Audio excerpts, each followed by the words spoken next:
everyone, welcome back to another video of Cambihub, and in today's video we'll be doing Igcse Economics chapter number 1, which is the basic economic problem, the nature of the basic economic problem.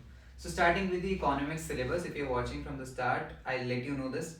We'll be making full series for Igcse Economics. After every video we'll be doing past paper questions also, MCQs and structured questions also, 2 marker, 4 marker, 6 marker, 8 marker. At the end we'll also make few videos on how to answer them and what are the strategies. Right, let's start with the basic economic problem. So what is the basic economic problem? What is the concept? First of all, we need to understand the difference between needs and wants. So needs is something that is necessity, that is a necessity to survival. So for example, food, shelter, right? These are the two things, one of the major things that is necessary for our survival. Without these things, we won't be able to survive, right?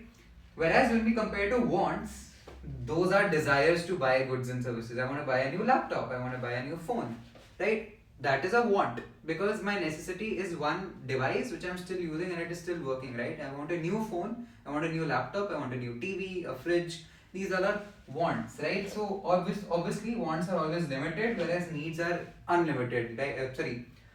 Wants are unlimited, needs are always limited. So wants will always exceed needs, right? We all want more than what we actually need, or we all want more than what we have, right? So this is the difference between needs and wants. This also includes the concept of resources.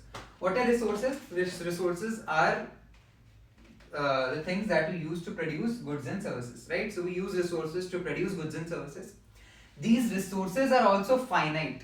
They are also in a limited amount. However, wants always exceed these resources too. Right? So we don't have enough resources to even produce our wants. And this creates the problem of scarcity. A situation when there is not enough to satisfy everybody's wants. Right? This is the situation of scarcity which is created. And the chapter's name is the nature of the basic economic problem. So what is the basic economic problem? To summarize, needs are always limited or finite. Resources are also finite, but our wants are unlimited. And when these resources are not able to match our wants, they create the problem of scarcity, right? Where there's a shortage of resources, right? Shortage of products, goods and services. This is the basic economic problem. Now what is the nature of this basic economic problem? The nature of this basic economic problem is that it will continue forever. It will continue for years. Because as population increases, wants are also going to increase. I agree that resources are also going to increase, there might be better technology in future to do it, but still wants will exceed everything. And this is the nature of the basic economic problem, which states that it is always going to increase. The next concept that we are introduced in this chapter is the difference between an economic good and a free good. So economic good is a product which requires resources to produce them.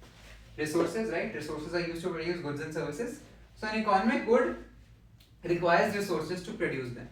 Hence, we also place a value on it. For example, a mobile device. For a mobile device, I would require machinery to produce it, which are resources, and hence that mobile device will have a value to it, right? Value associated to it, which creates an opportunity cost.